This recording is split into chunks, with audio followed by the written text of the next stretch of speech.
Mesdames, Messieurs, bonjour. Heureux de vous savoir nombreux à l'écoute de Diaspora FM 102.3 et d'Eden Télévision. Tous les dimanches, vous le savez, vous avez rendez-vous avec l'émission Dimanche politique, 90 minutes pour décrypter l'actualité politique nationale. Ce numéro se propose d'aborder le 3e congrès du parti politique L'Union pour le développement d'un Bénin nouveau, un congrès annoncé pour se tenir les 6 et 7 octobre 2017 autour du thème « Ensemble, réalisons le Bénin dont nous rêvons ». De quel Bénin rêve l'UDBN? Quelle est l'opportunité de l'organisation de ce congrès? Vous aurez les éléments de réponse avec notre invité. Et quand viendra le moment de se séparer de lui, il donnera son avis sur le rejet par la Cour suprême du Bénin du pouvoir en cassation de l'État béninois du groupe Bolloré au profit du groupe pétrolin. Merci de votre fidélité renouvelée à Eden Télévision et Diaspora FM. Avec nous sur ce plateau, James William Gbagidi pour lever un coin de voile sur la personnalité que nous recevons dans cette émission Dimanche politique. James William Gbagidi, bonjour. Bonjour à vous, tranquillin Akad Benotin. Bonjour à tous nos amis téléspectateurs et auditeurs. Et merci de reprendre à nouveau le rendez-vous de Dimanche politique sur lequel nous sommes vraiment heureux de vous retrouver. À l'occasion donc de cette émission, nous allons recevoir une personnalité qui est extrêmement discrète, qui ne fait pas beaucoup de tapage autour d'elle, mais qui est efficace dans son domaine. En tout cas, c'est ce que disent ceux qui l'ont côtoyé, ceux qui l'ont connu et ceux qui le pratiquent au quotidien. Je ne ferai pas beaucoup de mystère autour de lui. Il est énergéticien environnementaliste. Il est en fonction donc au ministère du cadre de vie et de l'énergie. Et il a pour rôle aujourd'hui dans la peau du politique. Il est secrétaire général d'un parti, de ce parti-là, qui est l'Union pour le développement d'un Bénin nouveau, parti dirigé par l'honorable Claudine Afiavi Prudencio. Son nom, à lui, c'est Todema Hassan. Bonjour, secrétaire général. Bonjour, Todema Hassan. Bienvenue sur Eden TV. Merci. Bonjour, chers journalistes. Bonjour, chers téléspectateurs. Et les auditeurs aussi, parce que c'est une émission co-organisée par deux médias, Eden Télévision et Diaspora FM. Et les auditeurs également. Très bien, merci donc d'accepter notre invitation. Vous êtes ici parce que l'Union pour le développement d'un Bénin nouveau organise les 6 et 7 octobre prochain, et Tranquillin Akad Benotin l'a déjà dit, son 3e congrès extraordinaire. Nous n'allons pas beaucoup tourner autour du pot. Vous avez parlé donc de congrès extraordinaire, ça fait donc le 3e. Pourquoi faut-il aujourd'hui, au sein de l'Union pour le développement d'un Bénin nouveau, un congrès extraordinaire? Merci, chers journalistes. Je salue d'abord tous les militants de l'UDBN qui nous suivent actuellement, à la télé comme sur la chaîne de radio. C'est vrai, l'UDBN organise les 6 et 7 octobre prochains, donc le week-end prochain, son 3e congrès extraordinaire. Ce 3e congrès extraordinaire intervient dans le cadre donc des nouvelles perspectives que nous propose le gouvernement du président Talon. Qu'il vous souvienne que l'UDBN a contribué à l'avènement au pouvoir du président Talon. Le président Talon a soumis un certain nombre de réformes politiques, institutionnelles, organisationnelles à la population béninoise. Et il est bon que l'UDBN réfléchisse sur ces réformes proposées, travaille sur ces réformes proposées, les partage avec ses militants, puisque nous avons accepté au niveau du bureau politique ces réformes. Il est bon que nous puissions les partager avec nos militants. Et suite aux différentes discussions que nous avions eues au sein des instances du parti, l'organe a mieux de porter ce partage donc des réformes que nous avons, c'est un congrès. Et comme nous n'en sommes pas à un délai requis pour aller à un congrès ordinaire, nous avons souhaité organiser un congrès extraordinaire le plus rapidement possible. La réforme quand même du système partisan que le chef de l'État, le président Patrice Talon appelle de ses voeux, doit quand même aboutir au rassemblement des partis politiques, notamment la réduction des partis politiques, parce qu'on en compte plus environ 200 partis politiques aujourd'hui sur l'échiquier politique de notre pays. Et pourtant, l'UDBN a renoncé son alliance avec l'Union fait la nation et se retrouve seul au Congrès. Comment vous l'expliquez en tant que secrétaire général de ce parti politique? Non, l'UDBN n'a pas renoncé à avoir d'alliance avec les autres partis politiques. L'UDBN, dans le cadre des élections législatives et communales passées, comme tous les autres partis politiques, s'est mis en alliance avec l'Union fait la nation. C'était une alliance politique pour aller aux élections. Et une fois donc les élections terminées, l'UDBN a recouvert son autonomie pour fonctionner comme parti politique. Et donc l'UDBN reste encore ouvert à tout parti politique, ouvert à toute alliance pour travailler ensemble de manière à aller dans la vision du chef de l'État, qui est la fusion à court, moyen, long terme des partis politiques, de manière à avoir de grands rassemblements de partis politiques au lieu d'avoir des partis étendus dans tout le pays. L'UDBN est donc ouvert et reste ouvert à tous les autres partis politiques. Nous sommes en discussion avec certains partis politiques. Nous souhaitons que d'autres également viennent vers nous pour que nous puissions former ce grand ensemble que souhaite de vive voix le chef de l'État. Alors, ce week-end, par exemple, déjà, on voit se dérouler un peu partout à travers le pays des congrès, des conseils politiques. On voit un activisme politique dans la société depuis un certain temps. On a l'impression qu'il y a un timing, un calendrier qui a été fixé aux partis politiques. Il faut aujourd'hui prendre position. L'Union pour le développement de Bénin nous voit choisir d'aller en congrès maintenant. Et c'est justement, est-ce que l'UDBN répond à un timing, répond à une injonction dans le temps? Non, l'UDBN est libre dans son fonctionnement. L'UDBN est un parti politique reconnu sur l'échiquier national depuis un certain temps et fait son parcours avec brio. L'UDBN ne reçoit pas d'injonction de timing. L'UDBN a son planning qu'il suit et c'est suivant ce planning que nous avons décidé d'aller donc au congrès des 6 et 7 octobre prochain.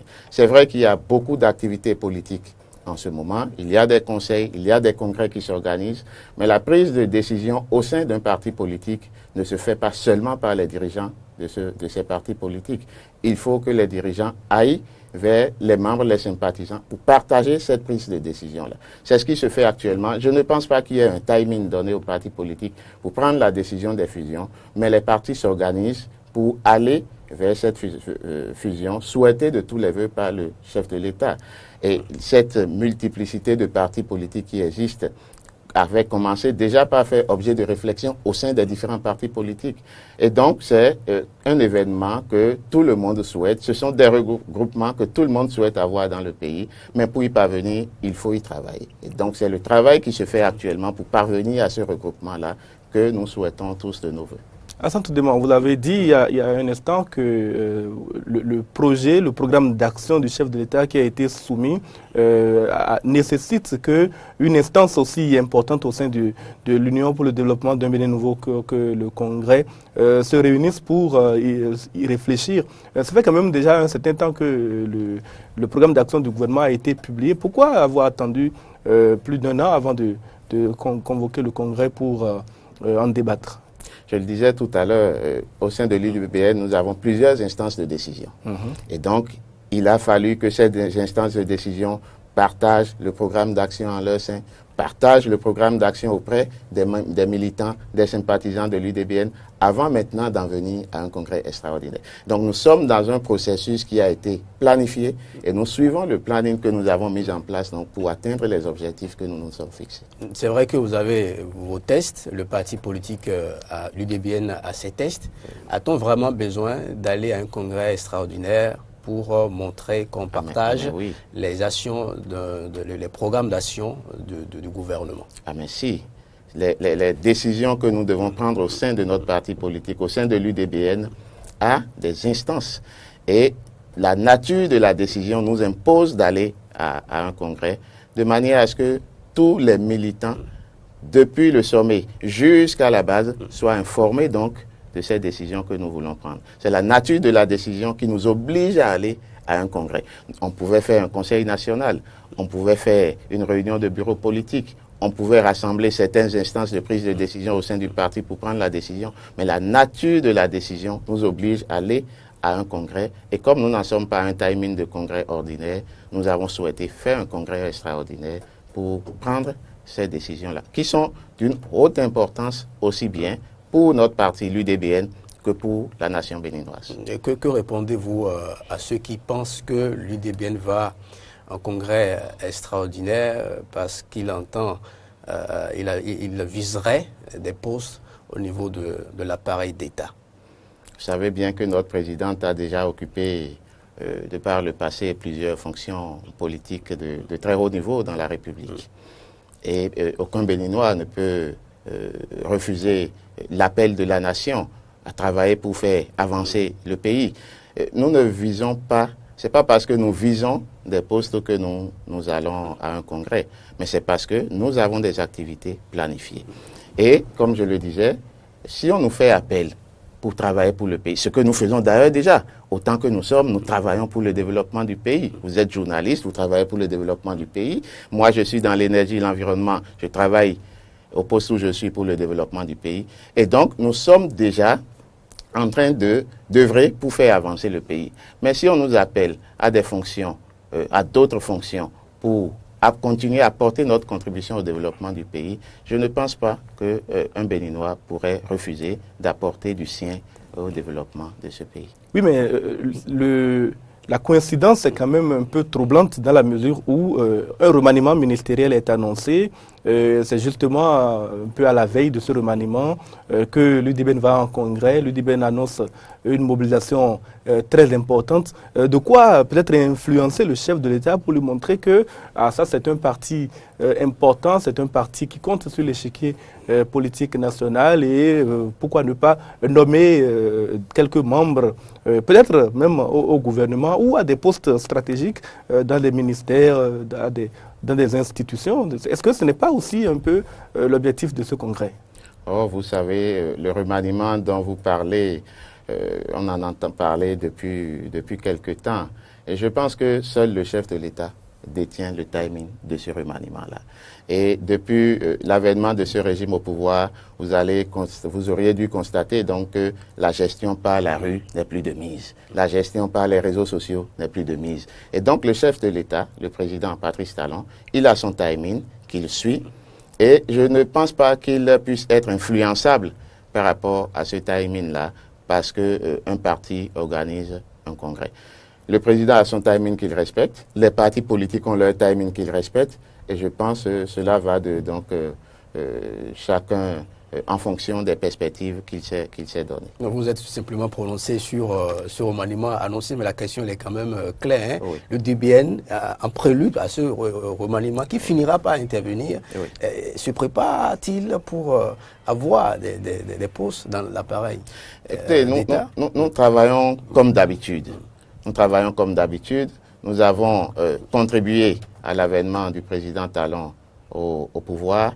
Et donc, si on nous appelle pour donc apporter un plus à ce que nous faisons déjà à la nation, je pense que, comme je l'ai dit, aucun Béninois ne peut donc refuser d'aller servir son pays à un niveau donné.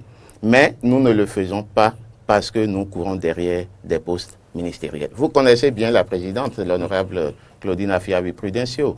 Elle ne court pas derrière un poste ministériel. Elle travaille, elle a déjà des projets qu'elle met en œuvre pour le pays. Et donc, ce n'est pas forcément à un poste ministériel qu'elle pourra servir ce peuple. Mais si le chef de l'État pense qu'il a besoin d'une personnalité de ce rang-là, à ses côtés, pour mieux faire ce qu'il a à faire, je ne pense pas qu'on déroberait également à cet appel. Oui, mais l'honorable Claudine Prudencio est déjà occupée, présidente de la commission de l'éducation et de l'affaires sociales à l'Assemblée nationale. Il y a quand même des cadres comme vous au sein du parti. Depuis que le président Talon est au pouvoir, il me semble bien que les biscuits qui ont été redistribués n'ont pas atteint encore l'UDBN. Est-ce que, en soufflant de la trompette, on ne lui donne pas également un signe? Nous sommes sur l'échiquier politique national et le chef de l'État connaît bien l'UDBN. Et donc, nous n'avons pas à faire des trompettes pour qu'on sache que nous sommes présents. Nous sommes là, nous travaillons au poste où nous sommes et les résultats sont là et parlent d'eux-mêmes.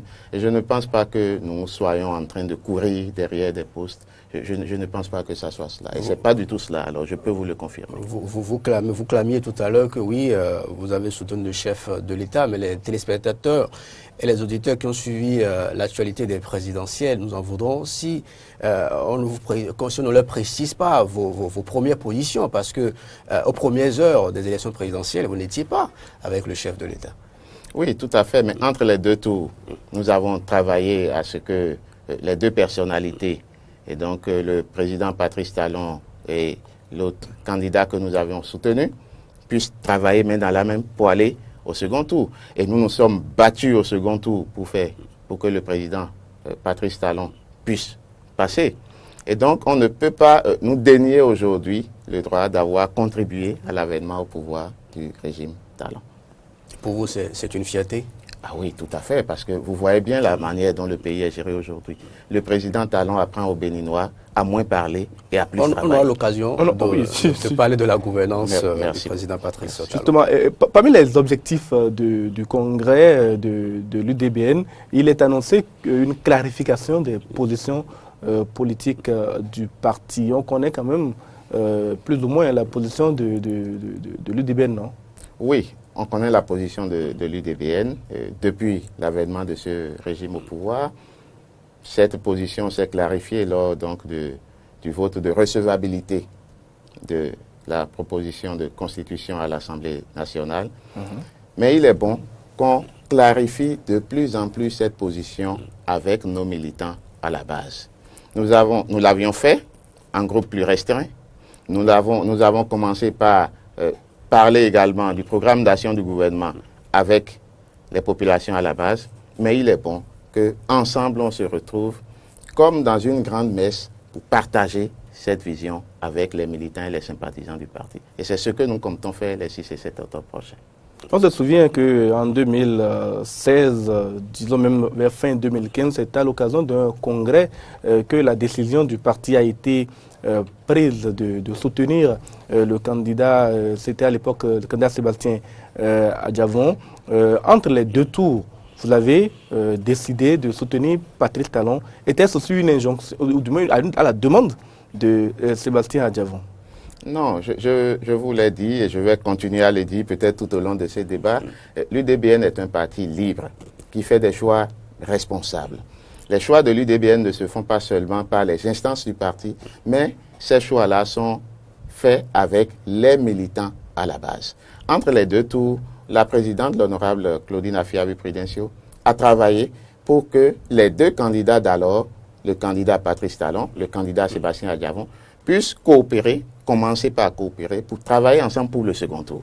Et donc, la décision de soutenir le candidat Patrice Talon au second tour des élections présidentielles émanait de la présidente de l'UDBN, de ses organes, des organes dirigeants du parti de l'UDBN et de ses militants à la base.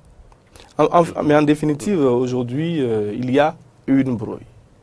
Cette brouille-là, entre celui que l'UDBN a soutenu hier et celui qui est au pouvoir aujourd'hui, cette brouille perturbe les relations entre les personnalités. Quelle est la position de l'UDBN dans cette histoire? Oui, l'UDBN est un parti politique et fait bien la démarcation entre les affaires personnelles et la vie politique du pays. Nous avons opté au second tour pour une certaine vision, une certaine gouvernance du pays et nous restons dans cette droite ligne-là par rapport à ce qui se passe actuellement dans le pays.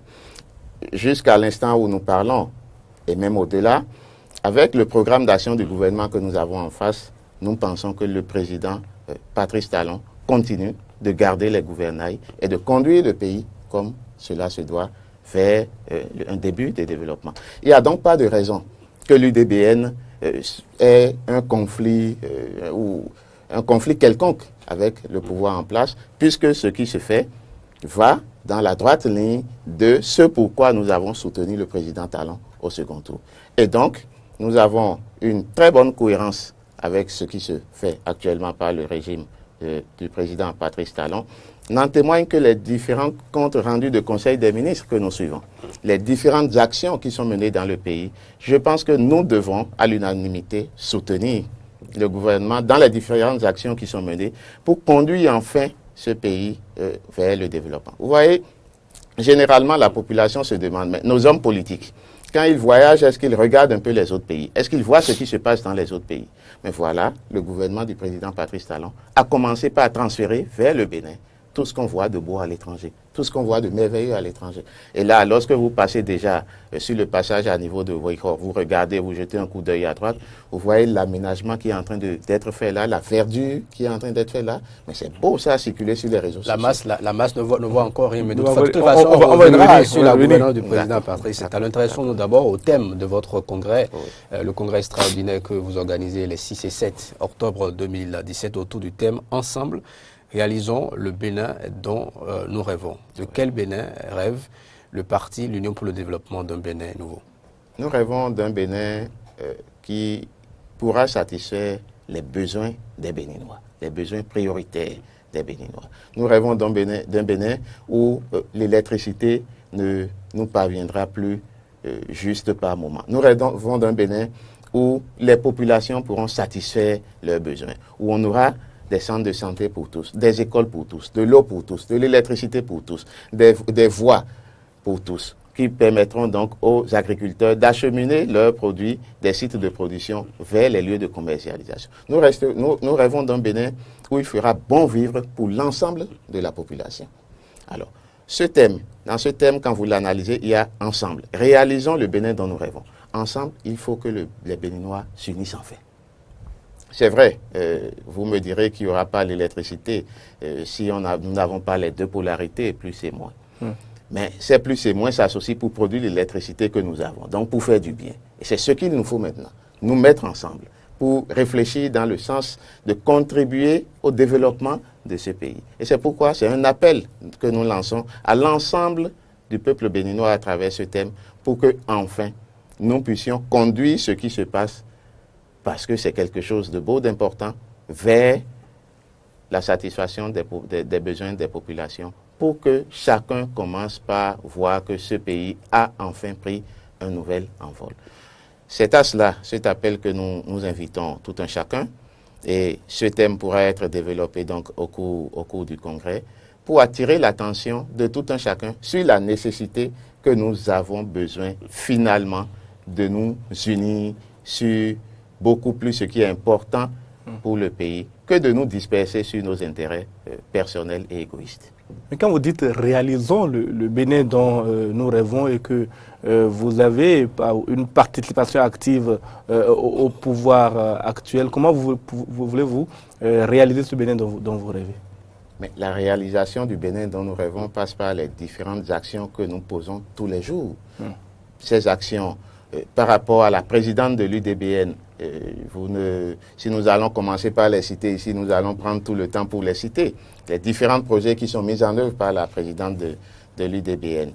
Nous allons peut-être parler tout à l'heure, vous l'avez annoncé, donc du projet ferroviaire qui va créer de l'emploi et contribuer donc à la mobilisation des 500 000 emplois du PAG.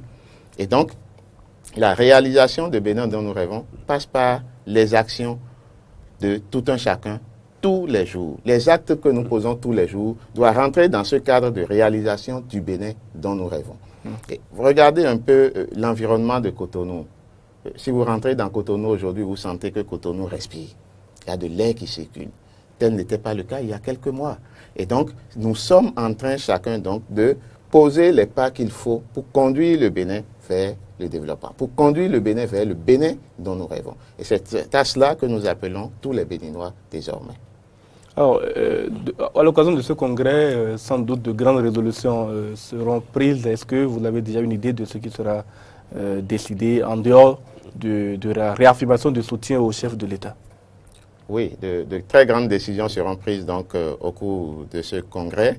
Et je vous demanderai donc de laisser la primauté au congrès, de les énoncer à la population béninoise. Vous savez déjà, nous sommes avec le chef de l'État et point n'est besoin de l'affirmer. Nous sommes avec le chef de l'État nous participons à conduire la mise en œuvre du programme d'action du gouvernement à travers donc la sensibilisation à ce programme d'action pour que les populations puissent porter ce programme d'action de manière à ce que dans leurs actes au quotidien, ils puissent aussi contribuer à la mise en œuvre donc, de ce programme d'action. Et pour le reste des décisions qui seront prises, nous laissons la primauté donc, au Congrès d'en parler à la face du monde. Vous avez de très bons voeux pour la nation, c'est beau, tout ça. Depuis que l'UDBN existe, qu'a-t-il fait pour les populations?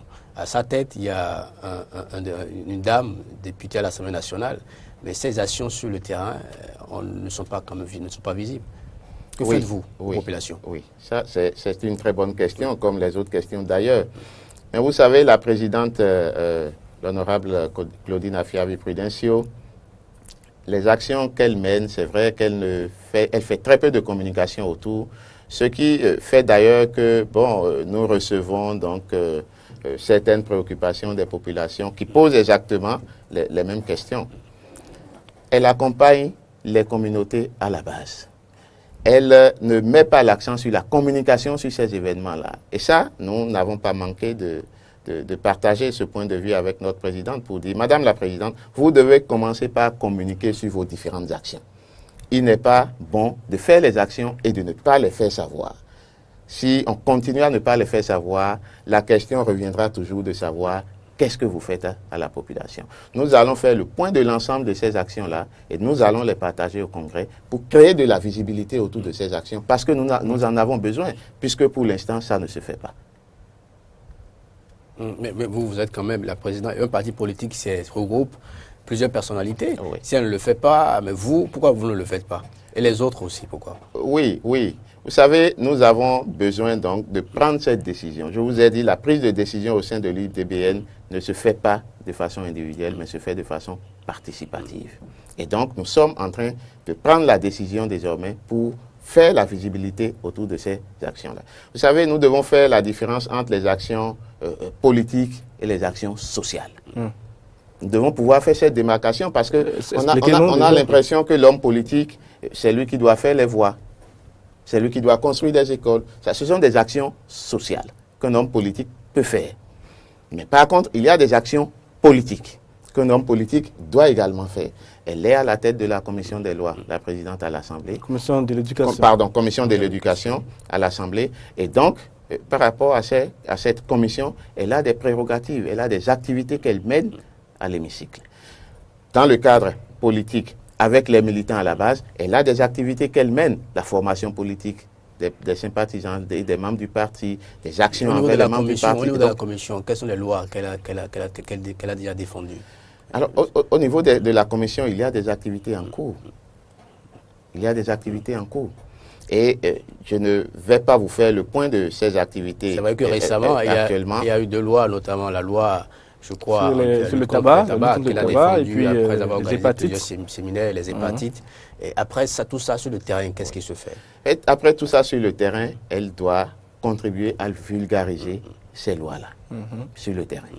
Mais la vulgarisation de ces actions nécessite un accompagnement du Parlement. Ça, ce sont des activités politiques liées au Parlement. Les activités politiques liées à son parti politique, c'est la formation des militants, la mobilisation des militants, l'éducation civique et politique des militants.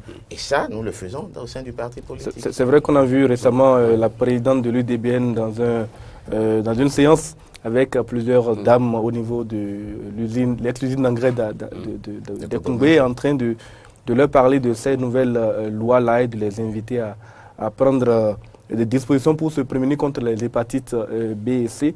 Et c'est vrai que ces actions n'ont pas été véritablement médiatisées. Quoi qu'il en soit, aujourd'hui, la gouvernance qui est en place et qu'accompagne le président, la présidente de l'UDBN et l'UDBN en général, pose problème quand même à certains égards.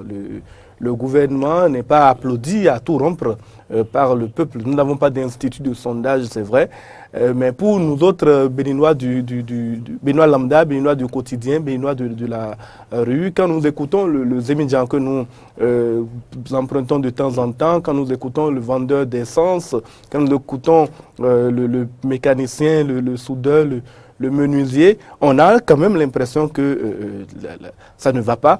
Et pourtant, l'UDBN choisit d'accompagner le gouvernement. Est-ce qu'il n'y a pas de choses, à votre avis, à reprocher à la gouvernance Talon à l'heure actuelle? Alors, quelle famille n'applaudit pas quand le cercle de famille s'agrandit? Mais il y a eu toutes les douleurs de l'enfantement avant cela. Et donc, nous devons prendre patience. Vous savez, des choses ont commencé par sortir. Je vous parlais tout à l'heure donc du côté du passage à niveau de Ruiho. Donc, il faut que ce processus s'accomplisse dans le temps. Le chef de l'État l'a dit, il a reconnu que la population a des grincements de dents. Et il a dit, laissez-nous organiser, laissez-nous mûrir ce que nous sommes en train de faire pendant 2 ans. Les plus patients du Bénin sont les producteurs agricoles. Hein. Quand ils mettent leur maïs en terre, ils ne récoltent pas le lendemain. Ils attendent une période avant de récolter. Donc, les plus patients de la République, je constate que ce sont les paysans, ce ne sont pas les intellectuels, ce ne sont pas ceux qui sont en ville, c'est ceux qui produisent ce que ceux qui sont en ville mangent. Et donc, nous devons apprendre cette culture de patience de ces paysans-là. Alors, un programme de développement tel que le PAG est défini ne se met pas en œuvre du jour au lendemain. Il faut poser des bases de construction. Et ces bases de construction... On a besoin de manger au quotidien, on a besoin... Oui, nous avons besoin de manger au quotidien. Ce que nous mangeons jusque-là n'a pas manqué. Il y a des grincements de dents, c'est vrai, simplement parce que les gens n'arrivent plus à trouver l'entièreté de ce qu'ils trouvaient par le passé.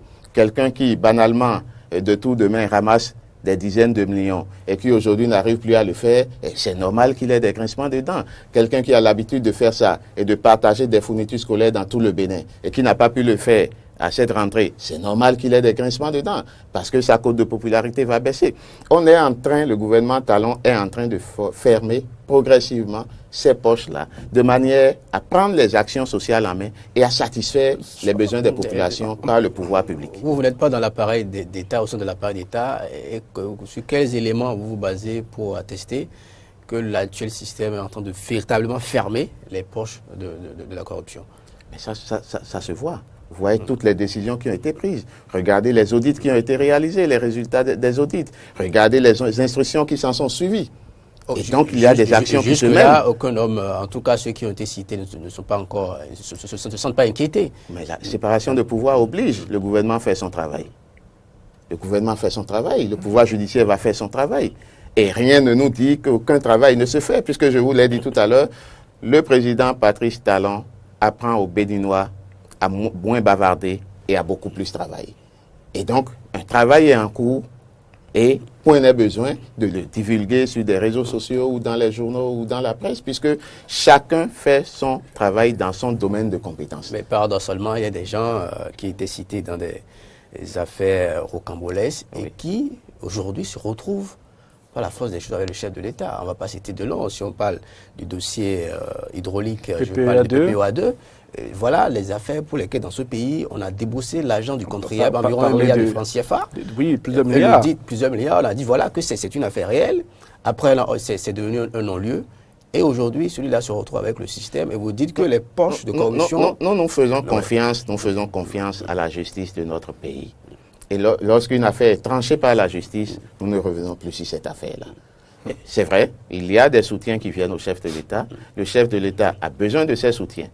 D'abord pour avoir tout le courage nécessaire pour continuer à porter ce lourd fardeau de mettre en œuvre le programme d'action du gouvernement. Et donc nous laissons chaque pouvoir faire son travail. La justice a délibéré sur cette affaire, nous avançons, puisque la justice a fait son travail. Le chef de l'État n'a pas à s'y mixer dans le pouvoir judiciaire. Et le pouvoir judiciaire n'a pas à s'y mixer dans le pouvoir exécutif également. Donc la séparation des pouvoirs fait que lorsque des affaires sont délibérées dans la République, nous faisons confiance à notre justice et nous avançons sur ces affaires-là. Maintenant, quant aux audits qui ont été réalisés, nous attendons la suite que la justice donnera à ces différents dossiers, puisque le Conseil des ministres a donné des instructions au ministre en charge de la justice pour le reste du processus. Attendons donc le reste de ce processus-là pour voir l'aboutissement de ces différents dossiers. Oui, mais est-ce que vous vous êtes rendu compte que la plupart du temps, les audits prennent en charge des années assez bizarres, entre guillemets. On commence les audits en 2013, on commence les audits en 2012. Il y a une période de la gouvernance passée qui n'est pas couverte. Est-ce que vous avez une idée des motivations de ces délais qui ont été identifiés ou de ces périodes qui ont été identifiées pour être auditées dans les secteurs qui ont été choisis? Ce dont je suis sûr, c'est qu'il y a eu des outils, des paramètres qui ont conduit à la définition de ces périodes-là. Je n'ai pas ces paramètres-là et donc je ne peux pas juger de pourquoi ces périodes ont été choisies. Mais je pense qu'on ne peut pas se lever et définir au hasard des périodes d'audit. Il y a eu des paramètres, il y a eu des outils, il y a eu des analyses qui ont conduit donc à choisir ces périodes-là. Oui, mais il y a ceux qui, comme le Benoît Lambda, pensent que c'est fait à dessein pour que des partisans, des associés du pouvoir aujourd'hui ne se sentent pas dérangés. Non, je disais tantôt que nous n'allons pas continuer donc la gouvernance par la rue. Nous avons des outils dans la République qui permettent de faire appel sur ces décisions-là. Nous avons des instances qui permettent donc d'avancer sur ces problèmes-là. Et donc que ceux qui pensent que ces périodes sont choisies à dessein, mais qu'ils engagent des procédures et qu'ils demandent des audits sur les autres périodes. Nous avons des institutions qui fonctionnent dans le pays et donc nous n'allons pas continuer à gouverner par les réseaux sociaux, par la rue, par des réflexions de bord de la voie. Il faudrait donc que ceux qui pensent qu'on doit aller au-delà, qu'il est nécessaire d'aller au-delà de ces périodes-là, mais qu'ils saisissent les instances régaliennes de manière à demander au pouvoir donc d'aller au-delà de ces audits-là. Et quelle est la position de l'UDBN face aux réformes entreprises par le chef de l'État, notamment dans le secteur de l'éducation cette année? Oui, vous constatez que l'anglais a commencé donc dans des écoles pilotes dans le pays. C'est une bonne chose, nous sommes à côté du Nigeria. Et normalement, il est de bon ton que les Béninois maîtrisent les langues utilisées au Nigeria. Regardez, au Bénin, nous sommes 10 millions. En 2000, dans quelques dizaines d'années, le Nigeria va atteindre 1 milliard. Alors, que faisons-nous pour profiter du Nigeria? Qu'est-ce que nous mettons en place pour profiter du Nigeria? Au Nigeria, c'est l'anglais qui est la langue de travail. Et il est de bon ton donc que les Béninois, toute la population béninoise, parle anglais. Et c'est cet idéal-là que le chef de l'État a commencé par porter en choisissant des écoles pilotes dans lesquelles on va commencer par apprendre anglais aux enfants. Et vous avez vu le premier enseignant qui est passé sur les chaînes de télévision. Les enfants étaient très motivés, un enseignant très motivé à partager avec les enfants. C'est de cela que nous avons besoin. Que tout ce que chaque Béninois pense qu'on peut faire de bon pour ce pays, qu'à son niveau, qu'il commence par le mettre en œuvre progressivement, de manière à porter sa contribution à l'évolution de ce pays. Je pense que ces réformes ne sont qu'au début dans l'éducation.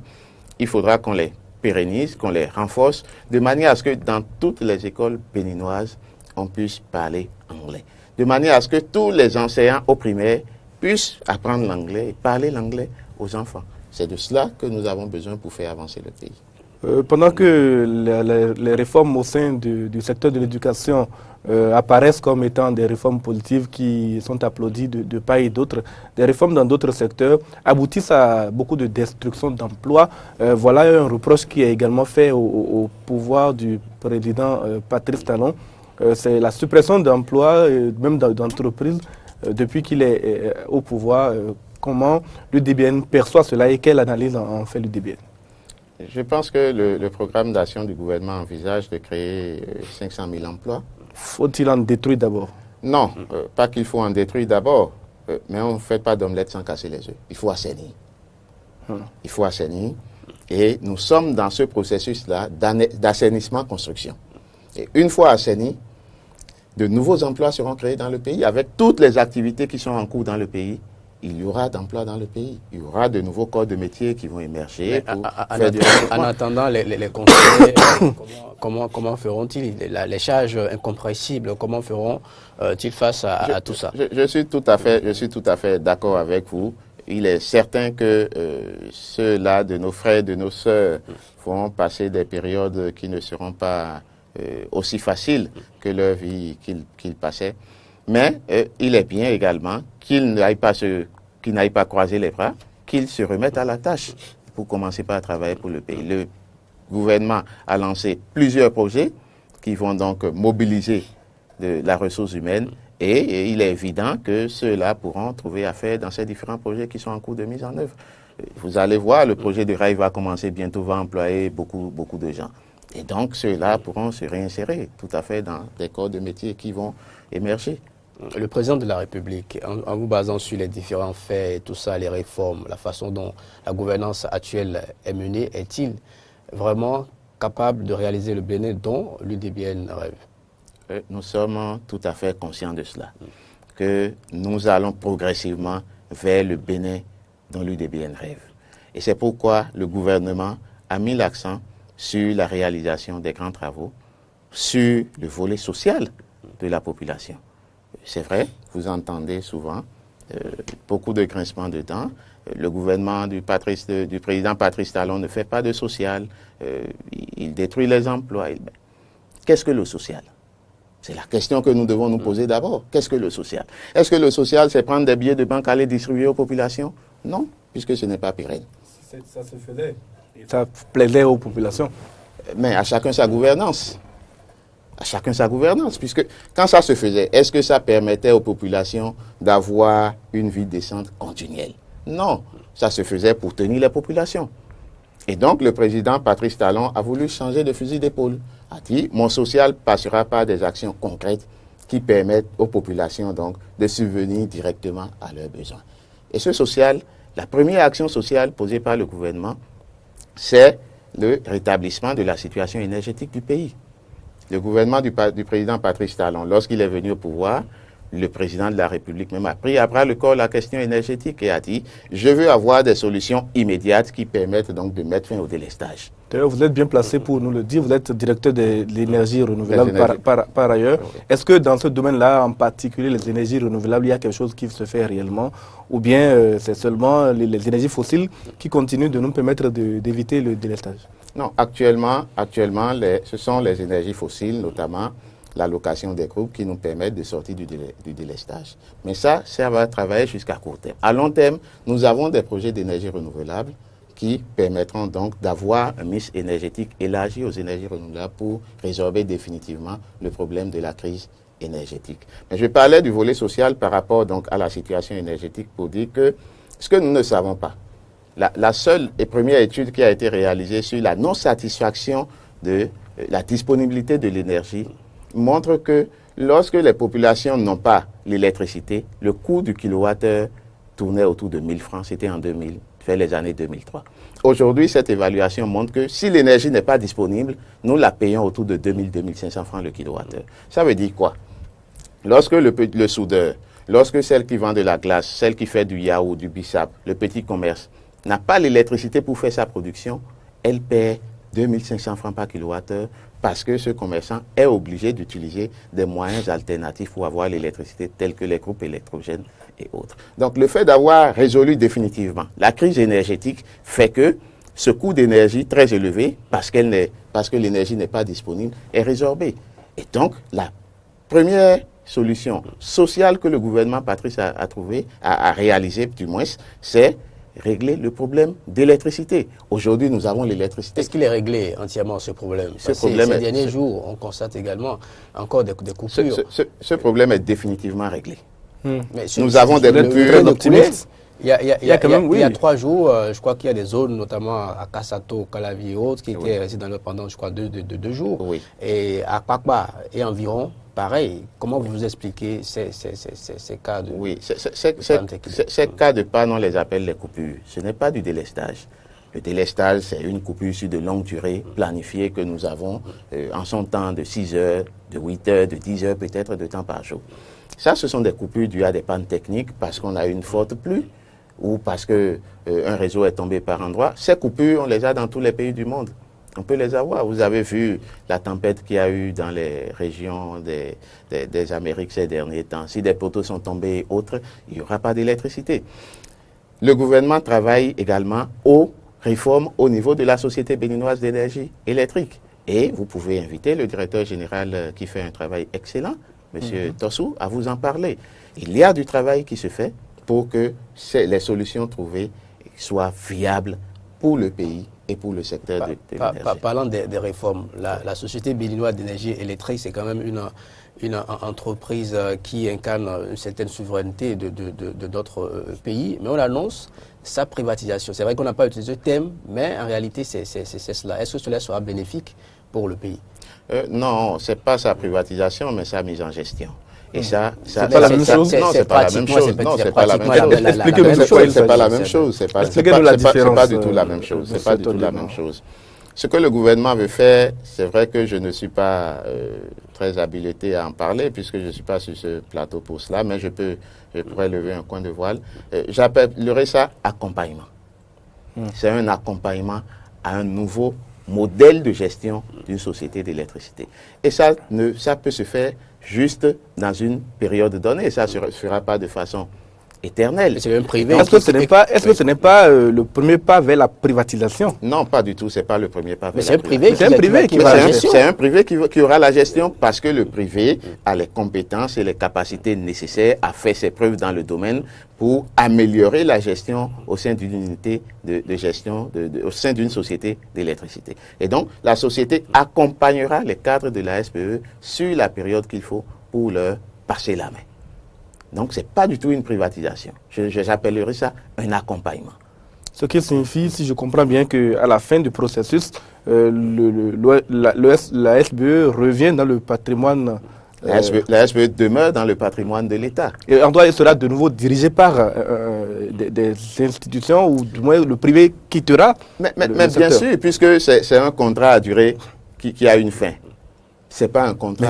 C'est un contrat renouvelable tout de même. Mais tout contrat est renouvelable dans les documents que nous avons pour la gestion des marchés au Bénin. Ce qui signifie, M. Hassan, que nous pouvons être dans une privatisation ou du moins dans une mise en gestion, comme vous le dites, provisoire, mais dans un provisoire perpétuellement renouvelable. Non, pas du tout. Si au bout du premier contrat, le besoin se fait sentir, que la société a besoin de continuer à être accompagnée sur une certaine durée, il ne faut pas la lâcher retomber dans l'état qu'on connaissait pour cette société-là.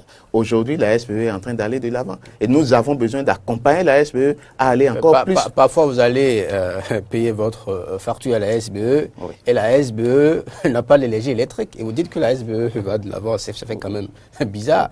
On vit ces cas-là régulièrement. Vous savez, d'abord, les factures sont exorbitantes. Vous venez avec l'argent pour payer au guichet. On vous dit qu'il n'y a pas d'électricité. On vous dit qu'il n'y a pas de réseau. Pour acheter l'énergie pour quand vous avez un compteur prépayé. Et vous dites que la SBE supporte. Lorsque des problèmes ont été accumulés sur la durée, on ne peut pas les résoudre rapidement du jour au lendemain. Il faut un processus.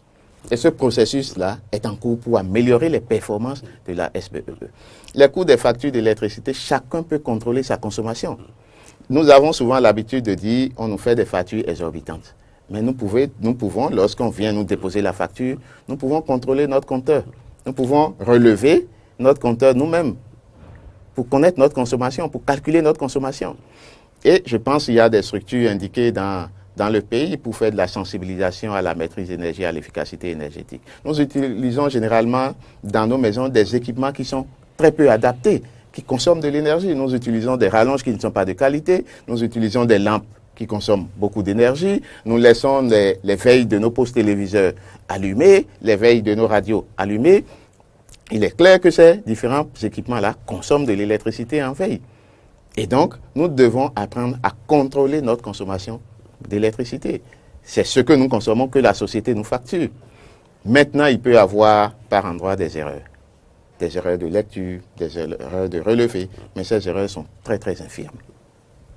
Moi, j'invite tous les Béninois à pouvoir relever eux-mêmes leur compteur et à chaque fin du mois à pouvoir et donc calculer leur consommation d'électricité. C'est faisable puisque derrière les factures, c'est indiqué comment on calcule et donc sa facture d'électricité. Tout le monde n'est pas mathématicien, monsieur. Oh non, c'est de petits calculs. C'est de petits calculs. Les enfants vont à l'école. Déjà, un enfant qui est au CE2. Avec le stress quotidien. Déjà, un enfant qui est au CE2 peut faire ce calcul pour les parents. On fait ce calcul, on se rend compte que c'est ce qu'on a trouvé largement en dessous de ce que la SBE a facturé. Une réclamation est possible. Oui, une réclamation est possible. D'abord, la première chose, c'est de payer la facture d'abord, avant de réclamer. Je vais vous dire quelque chose. Vous savez, Généralement, lorsque vous allez même dans les sociétés, quand on prend les factures d'électricité, on a fait directement la comptabilité. Mais une facture d'électricité, c'est d'abord d'ordre technique. Il faut savoir la lire, il faut savoir calculer, surtout pour les grandes sociétés, Eden TV par exemple, qui est peut-être en moyenne tension et autres. Il faut suivre la facture d'électricité. Et il y a des paramètres que déjà, vous pouvez mettre en place pour voir pourquoi est-ce que pendant ce mois, nous avons travaillé que 10 heures, mais nous avons payé plus que le mois passé où nous avons travaillé 25 heures. Ça veut dire qu'il y a quelque chose qui ne va pas. Il faut voir les installations. Il faut voir si les gens éteignent les climatiseurs avant de rentrer à la maison, si les lampes sont éteintes. Et donc, il y a des actions qu'on mène pour suivre sa consommation d'électricité. Et je pense que des initiatives sont en train d'être prises pour sensibiliser la population à ces faits et gestes, pour réduire leur consommation d'électricité en fonction donc de leurs besoins. Vous avez dit tout à l'heure que le chef de l'État, le président Patrice Talon, est à même de construire le Bénin dont vous rêvez. Et ce Bénin dont vous rêvez, c'est dans ce même Bénin que les hôpitaux sont en passe d'être privatisés. Vous n'aimez pas trop ce thème, mais en réalité c'est cela. On parle de, je crois, le thème c'est affermage. Non, pas pour les hôpitaux, pas pour les hôpitaux. Mais ils ont le thème en tout cas, mais c'est les privés qui vont gérer. Nous savons ce que ça coûte lorsqu'on va dans les hôpitaux privés. Il s'agit de la santé de la population. Je pense que nous avons besoin des expériences. Nous avons besoin que des expériences se fassent. Est-ce qu'on est prêt pour mettre en musique c'est vrai que tout changement est difficile à percevoir. Lorsqu'on sait qu'il y a des régions qui n'ont pas de centres de santé bien équipés, qui manquent de personnel. Mais c'est à cela que le gouvernement veut trouver des solutions. C'est à cela que le gouvernement veut trouver des solutions, puisque... Et la solution, c'est de confier ces hôpitaux au privé. Puisque aujourd'hui, le gouvernement, notre pays n'a pas les moyens de s'engager à satisfaire tous ses besoins. Nous n'avons pas les ressources financières qu'il faut pour satisfaire tous ces besoins. Nous n'avons pas de ressources. Nous n'avons pas de ressources minières à utiliser. La Constitution, c'est bien écrit noir sur blanc que l'État doit garantir aux citoyens les meilleures conditions de vie. Mais c'est ce que l'État veut faire. C'est ce que l'État veut faire. L'État dit, je n'ai pas les ressources financières pour engager, pour satisfaire, pour mettre tous les Béninois au même niveau indiqué par la Constitution. Mais pour y parvenir, je mets en place des outils qui me permettent de satisfaire ces besoins-là aux populations, depuis ceux qui sont dans les villes jusqu'au dernier, à la dernière couche de la population dans les villages. Mais les gens sont contre pourquoi? Oui, les gens sont contre pourquoi? Monsieur Hassan, les gens sont contre dans le secteur de la santé. Des grèves perlées s'observent depuis quelques semaines. Les réformes proposées par la commission mise en place par le chef de l'État, dirigée notamment par Monsieur Talon Aristide, ont abouti donc à une levée de bouclier de la part des professionnels de la santé. Si je ne m'abuse, les prochaines semaines, il y aura grève 5 jours sur 5 sans service minimum. Alors, ce que je dis généralement, lorsque vous posez un problème, vous devez mettre à côté une approche de solution. Nous savons tous que nos hôpitaux ne fonctionnent pas normalement. Nous savons tous que nos hôpitaux ont des difficultés. Mais les spécialistes des hôpitaux au Bénin, quelle solution ils ont proposée depuis lors? Il y a une solution qui est sur la table. Travaillons sur cette solution-là et avançons. Alors, ce qu'ils réclament, ce que j'ai entendu, c'est qu'ils n'ont pas eu le rapport de cette commission-là. Mais pourquoi ne pas faire un travail parallèle à cette commission pour faire des propositions au gouvernement? Mais mettre en place une commission... Pourquoi rester de son côté et dire donnez-nous ce que vous avez fait pour qu'on réfléchisse là-dessus? Est-ce que les fonctionnaires du système sanitaire ont la possibilité de se constituer en commission, faire le tour du pays? Il faut les faut de moyens. Oui, mais d'abord... Mais les autres, ils vont émarger au budget national. D'abord... Ils l'ont fait. D'abord, nous avons les grands hôpitaux. Nous avons l'hôpital Hubert Maga, nous avons les hôpitaux de zone, et déjà que chacune de ces unités-là commence par faire des propositions. Mais on ne peut pas dire, donnez-nous les propositions que vous avez faites, nous allons réfléchir là-dessus. Non. Mais pourquoi ne faut-il pas rendre public le rapport? Si tant est-il qu'il y a des propositions dans ce rapport qui doivent être mises en œuvre, et que ce sont les professionnels là, de la santé qui seront obligés de mettre en œuvre ces travailleurs ont leurs représentants dans cette commission. Ça veut dire qu'ils ont le retour de ce qui se fait. S'ils ont le retour de ce qui se fait, où se pose encore le problème? Justement, Ils ont quelqu'un par qui ils peuvent faire passer leurs propositions pour influencer ou apporter un plus à ce qui se fait au sein de la est-ce commission. qu'ils n'étaient pas minoritaires, largement minoritaires? C'est pas une question, les questions intellectuelles ne sont pas des questions de minorité-majorité, nous ne sommes pas au Parlement. Nous sommes dans la réflexion. Et dans la réflexion intellectuelle par rapport à un secteur, il y a des spécialistes du secteur. Je suppose que les travailleurs du secteur de la santé ont envoyé un spécialiste à même de défendre leur position. C'est ce qu'il faut. Si on envoie quelqu'un simplement qui n'est pas à même de défendre leur position, il est normal que ces positions, peut-être bien qu'elles soient bonnes, soient mal portées et n'arrivent pas à influencer le travail donc, de la commission qui a été mise en place. Moi, je pense que les agents de santé doivent revenir à de meilleurs sentiments et mettre en place, s'organiser en tout cas, pour faire parvenir des propositions au gouvernement. Les grèves font plus de mal à ce pays que quelques autres actions. Ils vont laisser des personnes mourir, ils vont créer des dégâts dans le pays. Et évaluer un peu les grèves qu'ils ont fait jusque-là. Et ça, c'est quelque chose qu'ils doivent faire aussi. Quand ils font les grèves, il faut qu'ils donnent l'évaluation de ces grèves-là. Les pertes que ça a créées en vies humaines, les dégâts, les dommages que ça a créés, le manque à gagner aux hôpitaux. Il faut qu'ils nous fassent le point là. Ce point, on ne l'a pas. Alors, mais quand ils font ces grèves et qu'après on arrive à satisfaire ce qu'ils demandent, comment on fait pour réparer les dommages qu'ils ont? Pourquoi ne pas satisfaire avant que la grève ne commence? Ils ne commencent pas la grève du jour au lendemain. Ils ne passent pas à 5 jours de grève Je suis d'accord, mais je dis la grève n'est pas le moyen qu'il faut pour aboutir aux solutions. La grève n'est pas le moyen qu'il faut pour aboutir aux solutions. Les professionnels de la santé ont réclamé à participer aux travaux de la commission. L'occasion leur a été donnée. Mais où se trouve encore le problème? Il n'y a plus de problème. Non, puisqu'ils ont dénoncé le fait que les résultats ne soient pas mis à leur disposition, que les propositions qui ont été rendues comment ils n'ont pas les résultats s'ils ont un représentant dans la commission? Vous avez un représentant dans la commission, vous êtes présent, et vous dites que vous n'avez pas les résultats. Moi, je ne comprends pas ça. Il a clamé quand même, il a clamé haut et fort devant les caméras et les micros. Donc, oui, mais ils sont présents dans dans la commission. Et je ne comprends pas qu'ils n'aient pas les résultats. Ils sont là, ou bien on le met dans on le met au salon, on le met au salon et on discute à la salle de conférence. Ou bien il est en retard, la porte est déjà fermée avant son arrivée. Je ne sais pas, je ne suis pas professionnel de la santé, mais je dis, s'il est présent, s'il a travaillé dans la commission, il a les résultats de la commission. Et au fur et à mesure, il doit pouvoir organiser des séances avec les professionnels de la santé qui l'ont envoyé, qui l'ont mandaté pour participer à la commission.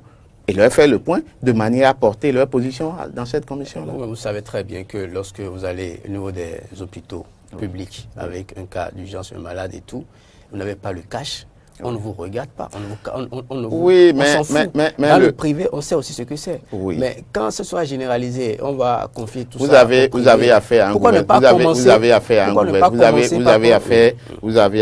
avons affaire à un gouvernement responsable. Un gouvernement responsable. Ça fait 3 semaines, sinon 1 mois que les grèves ont commencé. Oui. Et le gouvernement n'a pas encore réussi à calmer les vous dit que le gouvernement n'est pas en contact avec les travailleurs? Oui, mais on n'a pas encore les résultats sur le terrain. Je vous ai dit, peut-être qu'il y a de contact entre le ministre de la Santé ou le ministère de la Santé et les spécialistes de la santé. Mais je vous ai dit, le gouvernement du Patrice Talon nous apprend à moins parler et à beaucoup travailler. C'est sûr qu'il y a des contacts qui sont pris. Et peut-être que les agents de santé ne veulent pas démordre. À un moment donné, il faut que chacun lâche du lest pour qu'on aille de l'avant. Mais les positions jusqu'au boutistes sont des positions qui ne favorisent personne et encore moins la population. Parce que les dégâts que nous aurons, ce sont des pauvres populations qui sont dans les hôpitaux qui vont en pâtir. Ce n'est pas les spécialistes de la santé. Et donc, ils doivent voir ce côté-là. Moi, j'aurais souhaité que pour les grèves, ils travaillent plus, qu'ils ne rentrent plus chez eux, qu'ils soient dans les hôpitaux en train de travailler en permanence, par exemple. Monsieur Hassan Todemo, nous arrivons au thème de notre émission. Nous avons encore, je crois, moins de 20 minutes avant de conclure ce numéro de dimanche politique. Avant d'aborder le dossier et la décision, le prononcé de la décision de la Cour suprême, le rejet bien entendu du pouvoir en cassation du groupe Bolloré et de l'État béninois en faveur du groupe pétrolin. Vous savez, nous sommes dans un pays démocratique. Et quand on parle de démocratie, il faut une mouvance et une opposition. Aujourd'hui au Bénin, on ne voit pas, l'opposition ne se dessine pas. Quels sont les éléments qui concourent à ce phénomène-là? Comment vous l'expliquez? C'est vrai que vous connaissez désormais votre composition, vous acheminez déjà vers mais vous êtes déjà dans le système, dans l'appareil actuel. Nous avons toujours été. C'est le mot juste qui vous a passé. Je pense qu'il faudra répéter. L'UDBN a toujours été. Bon, d'accord. Non, dites-le. Non, c'est compris. Non, vous l'avez déjà dit. Moi, on cherche à savoir. Je l'ai dit depuis le début de l'émission.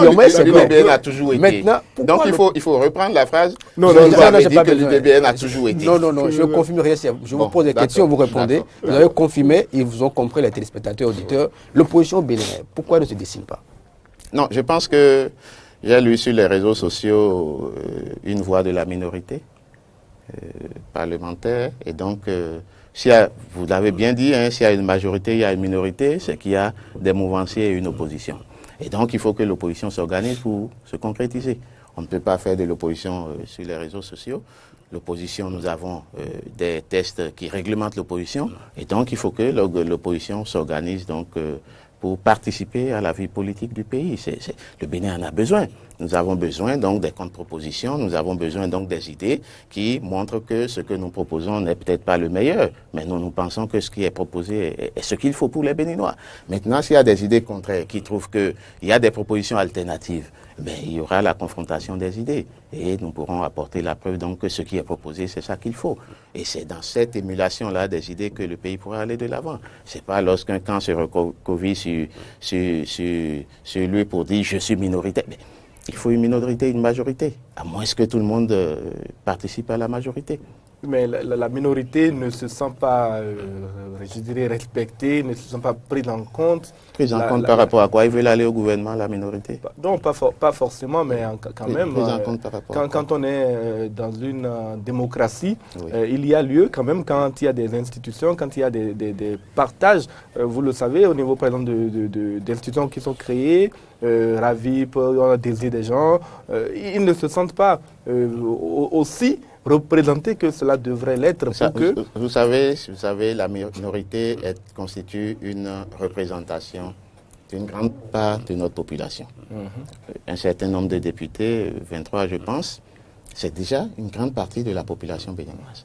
Et donc cette minorité-là doit pouvoir apporter ses approches de solutions. C'est ce que je disais tantôt. Cette minorité ne doit pas se taire pour dire j'accepte ce qui se passe, voilà, j'envoie des... Non. Que cette minorité commence par donner de la voix, par nous faire des propositions concrètes pour que nous puissions analyser la démarche donc, de l'opposition. Mais la difficulté au Bénin, c'est que personne ne se déclare opposant. Mais si, nous en avons quand même les anciens CBE, entre certains sont restés opiniâtres. Nous avons ils ont critiqué. Mais ils n'ont pas dit nous sommes l'opposition, puisqu'il faut un leader pour l'opposition. Il y a quand même, il faut un leader pour l'opposition. Il s'appelle Sébastien Adjavon qui a dit clairement, lui, il est de l'opposition. Il faut un leader pour l'opposition. Peut-être lui. Sébastien Adjavon est une personnalité politique. Il a dit, il est désormais personnalité politique. Sébastien Adjavon n'a pas encore un parti politique. Est-ce qu'on a besoin d'avoir un parti politique avant? Mais regardons dans les tests. Regardons dans les tests qui gouvernent l'opposition. Et donc, il faut... Je ne peux pas être individu, je m'excuse le thème, je ne peux pas dire que le président Adjavon est un individu, mais je ne peux pas une personne me lever et dire je suis chef de l'opposition, je suis opposant. L'outil politique par lequel on participe à la vie politique du pays, c'est un parti. Et donc, on reconnaît politiquement un individu à travers un parti politique. Et donc, pour participer à l'opposition, son parti politique est de l'opposition. Mais, pour ce que je sache jusqu'à aujourd'hui, M. Sébastien Adjavon n'a pas encore de parti politique. Maintenant, nous avons des partis politiques. Le cas d'Adjavon, c'est un exemple parmi tant d'autres.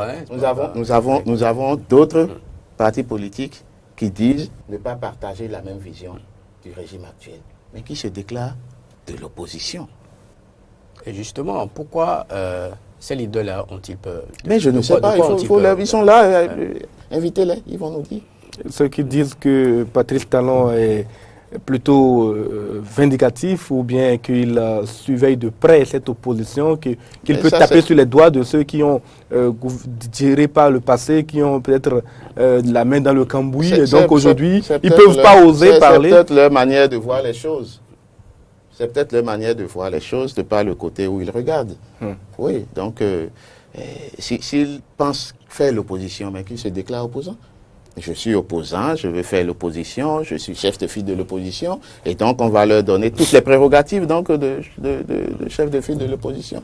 Assane Toudema, nous sommes en train d'aller vers la fin de cette émission. Vous le savez, le 28 septembre, c'est-à-dire il y a quelques jours seulement, la Cour suprême de ce pays a donné son verdict, un verdict définitif par rapport au contentieux qui opposait au Bénin, l'État du Bénin et le gouvernement, du moins le gouvernement du Bénin et avec le groupe Bolloré à le groupe Petroline de l'opérateur économique Samuel Dossou Aworé. Nous allons suivre rapidement un élément qui nous fait le point de cet événement, de cette grande victoire que Samuel Dossou Aworé, président du groupe Petroline, a acquise à travers donc ce verdict de la Cour.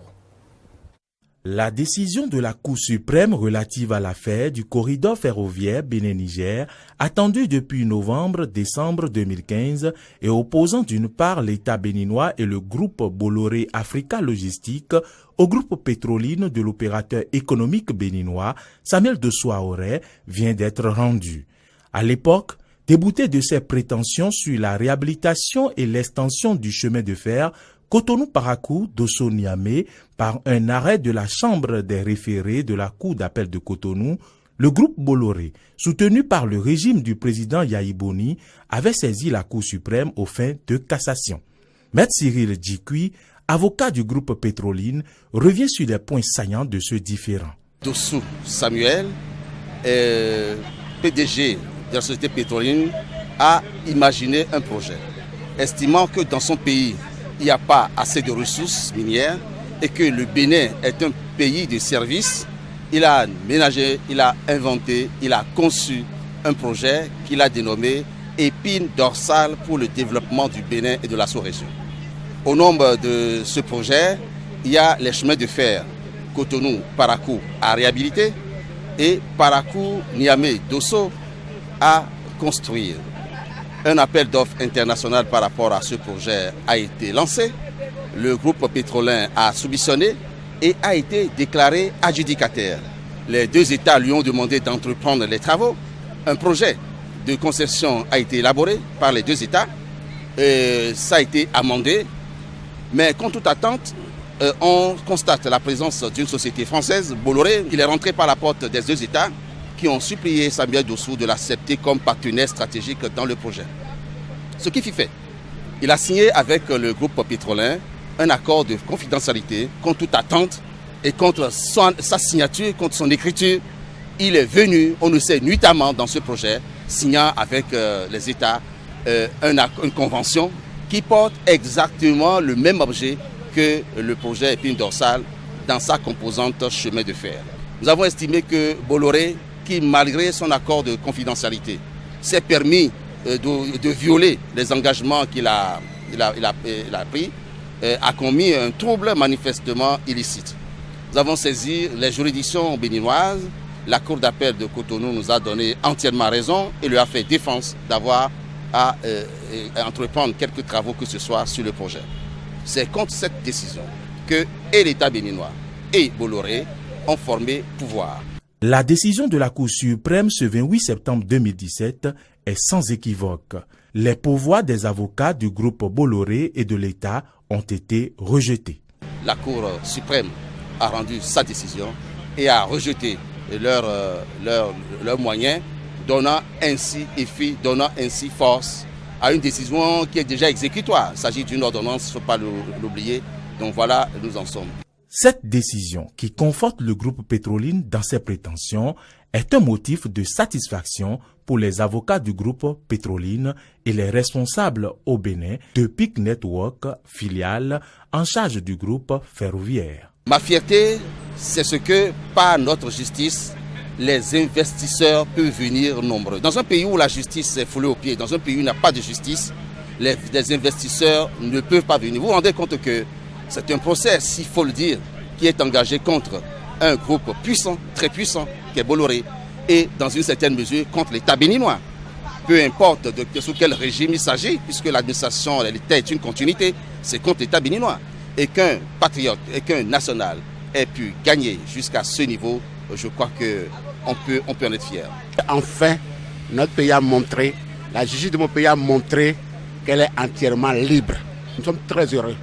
Une satisfaction exprimée également par l'honorable Claudine Afiavi-Prudencio, présente lors du prononcé du verdict final. Il faut que Bolloré sache que ici, là, c'est le Bénin. Il le fait partout. Il applique sa méthode commando partout. Mais au Bénin, il a échoué. Parce que nous, les Béninois, ne pouvons pas faire ça en France. La France aussi est un état de droit. Un Béninois qui a déjà son dossier, et lui, par sa méthode commando, il passe par derrière pour voir Yahi Boni et arracher ce dossier des mains de ce Béninois. Mais la Cour suprême a dit le droit et je suis fier de la justice béninoise. La justice béninoise vient donc de démontrer son indépendance une fois encore. Plus rien ne devrait s'opposer désormais au démarrage des travaux modernes promis par le groupe Petroline. Voilà, un reportage, un compte rendu de Maury Agua. Monsieur Hassan Todema, vous avez suivi l'élément. Votre réaction? Merci beaucoup. Je pense que nous, Béninois, nous devons être fiers de notre justice. Nous devons être fiers de notre justice parce que le groupe Bolloré a déjà perdu en première instance, a fait appel, a perdu et est allé au niveau donc de la Cour suprême. Et il vient également de perdre au niveau de la Cour suprême. Et c'est la preuve donc que le climat des affaires peut permettre aux investisseurs privés de compter sur la justice béninoise pour investir au Bénin. Vous savez, par le passé, nous critiquons beaucoup notre justice, mais c'est la preuve là maintenant que notre justice est sur le bon chemin. Les commandos n'ont jamais marché au Bénin. Et là, il faut qu'ils en prennent conscience. Il faut qu'ils prennent conscience que le Bénin reste et demeure le Bénin et que les opérations commando qui doivent priver les Béninois de ce à quoi ils ont droit ne peuvent pas progresser au Bénin. Le projet EPID dorsal est composé de 5 grands projets. Comment est-ce qu'on veut soustraire un des projets majeurs de cet ensemble donc de projets pour le donner à quelqu'un d'autre? Ça a été une mauvaise initiative. Elle a échoué de par la prière de tous les Béninois et nous ne pouvons que féliciter le PDG, M. Samuel Dossoa-Oré, et donc l'inviter à démarrer les activités de ce projet lié donc au chemin de fer pour permettre aux jeunes Béninois donc de s'insérer et pour favoriser la création des 500 000 emplois contenus dans le programme d'action du gouvernement. Donc, à un moment donné, c'est l'État béninois qui a pourvu en cassation contre un de ses fils nationaux. Ce sont des choses Comment vous l'expliquez? Ce sont des choses qui peuvent arriver. Ce sont des choses qui peuvent arriver et c'est regrettable. C'est regrettable. Maintenant, tout cela est derrière nous et je pense que l'ordre a été donné au groupe Petrolin de démarrer donc les activités. Injonction a été donnée au groupe Bolloré de se soir aux activités. Au demeurant, le groupe Bolloré doit pouvoir payer donc des dommages et intérêts au groupe Petrolin. Je pense que nous sommes sur la bonne voie et on peut tomber en chemin. Si on tombe, il faut se relever et aller de l'avant. Et donc, on est tombé, on s'est relevé, on va reprendre le départ et je pense que nous sommes sur la bonne voie. Le parti UDBN a donc ainsi vu une de ces grandes victoires. Ce n'est pas forcément une activité du parti dans le cadre de ce procès, mais on connaît les liens qu'il y a entre l'honorable Claudine Prudencio et bien sûr le président directeur général Samuel Dossoa-Oré du groupe Petroline qui donc est le promoteur du projet Épine dorsale et plus particulièrement de la rénovation et de l'extension du corridor ferroviaire Bénin-Niger. Mais au-delà de ça, il y a également le port sec de Parakou qui est construit, qui devrait commencer à fonctionner bientôt. Comment voyez-vous prochainement tous ces travaux-là? Et il faut également noter que pour le moment, le gouvernement béninois n'a pas encore dit officiellement, et le gouvernement du Niger également est attendu pour dire officiellement que les travaux peuvent démarrer de la part du groupe pétrolier. Oui, la justice a fait son travail et je pense que nos deux gouvernements vont accompagner cet élan de la justice pour que les travaux démarrent sous peu, puisque c'est pour le bonheur des populations du Bénin et du Niger. Vous voyez, le projet qui a été mis en place est un programme structurant. Vous avez le port minéralier en eau profonde, vous avez le chemin de fer, vous avez le port sec. Et donc, l'un ne peut pas s'opérationnaliser sans l'autre. Le tout va ensemble. C'est un projet intégré.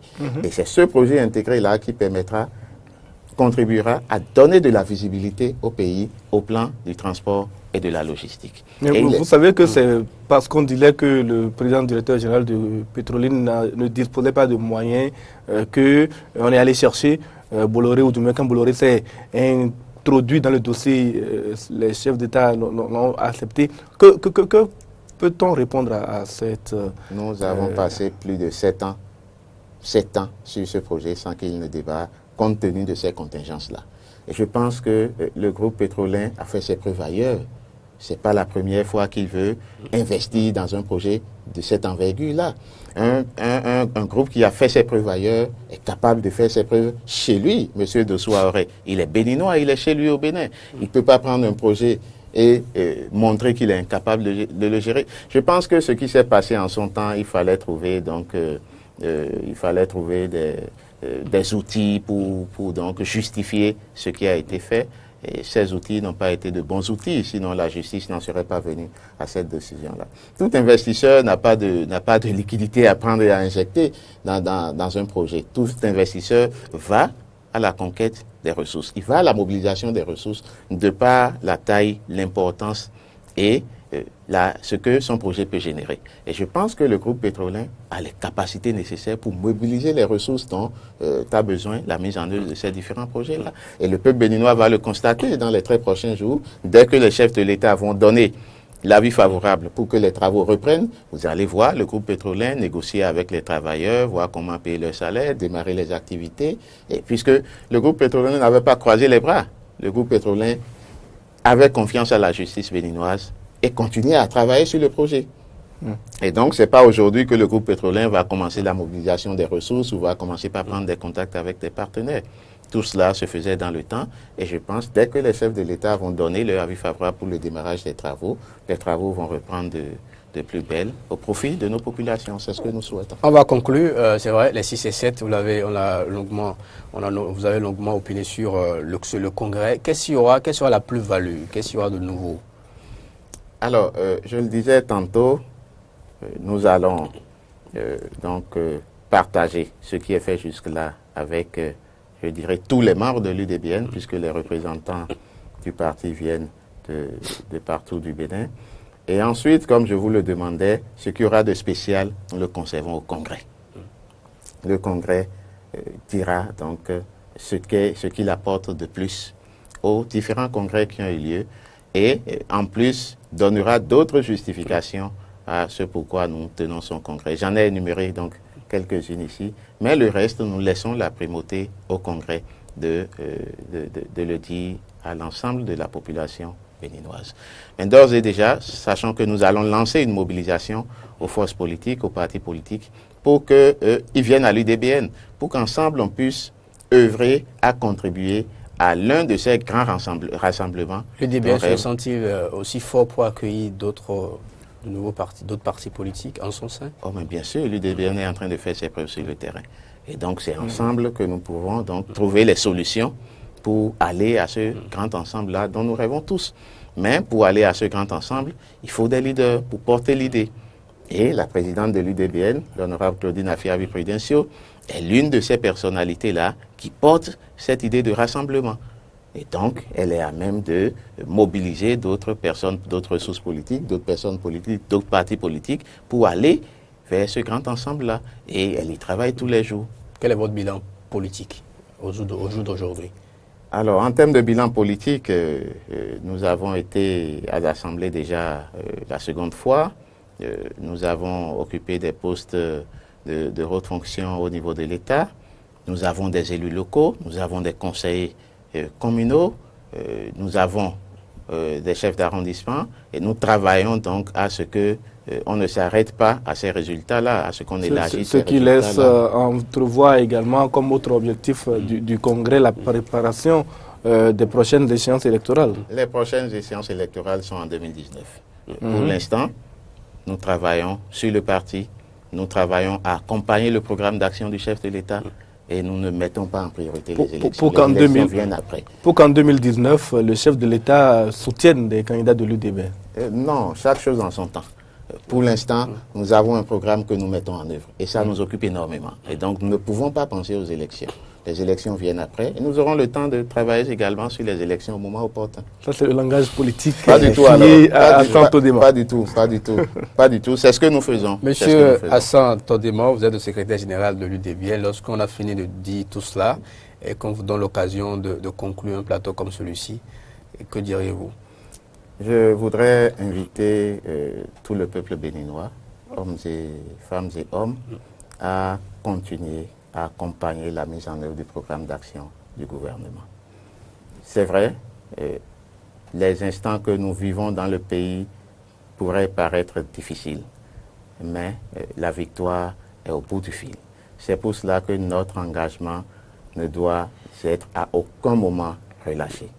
Je voudrais saluer tous les membres, tous les militants, tous les sympathisants de l'UDBN qui s'apprêtent déjà à nous rejoindre à l'ex-usine d'engrais de Godomain-Dekoumbé pour notre congrès du 6 et 7 octobre.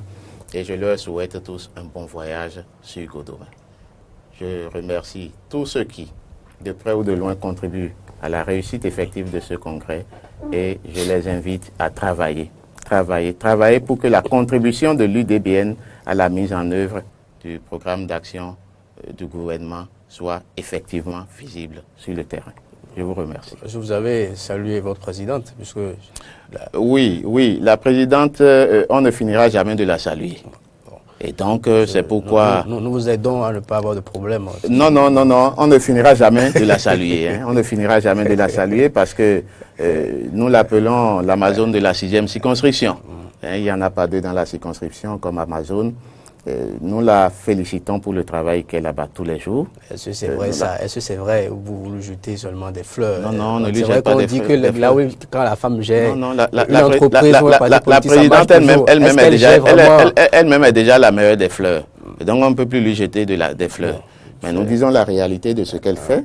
Elle abat un travail immense. Et nous l'accompagnons tant que faire se peut. Nous l'accompagnerons davantage pour que sa vision de l'UDBN puisse vraiment être portée vers les objectifs qu'elle vise et pour que son accompagnement du PAG soit continuel dans le temps jusqu'à l'aboutissement des différents programmes, des différents projets contenus dans le PAG.